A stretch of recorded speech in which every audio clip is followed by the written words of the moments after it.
ठाकरेंची शिवसेना मुंबई महानगरपालिकेमध्ये स्वबळावरती तर उर्वरित महाराष्ट्रामध्ये महाविकास आघाडीला सोबत घेऊन लढण्याची तयारी करते आहे आणि या संदर्भामधले संकेत संजय राऊत यांनी दिलेत।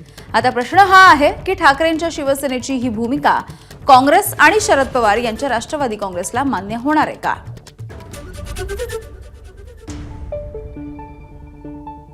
ही महानगरपालिका आम्ही ताकदीने लढवू नक्कीच। मुंबईची परिस्थिती, मुंबईची रचना आणि मुंबईचे विषय वेगळे आहेत, पण महाराष्ट्र मोठा आहे। महाविकास आघाडी ही विधानसभेसाठी निर्माण झाली, इंडिया आघाडी ही लोकसभेसाठी निर्माण झाली। आता त्याचा आम्ही वापर खाली स्थानिक स्वराज्य संस्थांसाठी कसा करावा हे तीन पक्षाचे प्रमुख नेते एकत्र बसून निर्णय घेतील। एबीपी माझा, उघडा डोळे बघा नीट।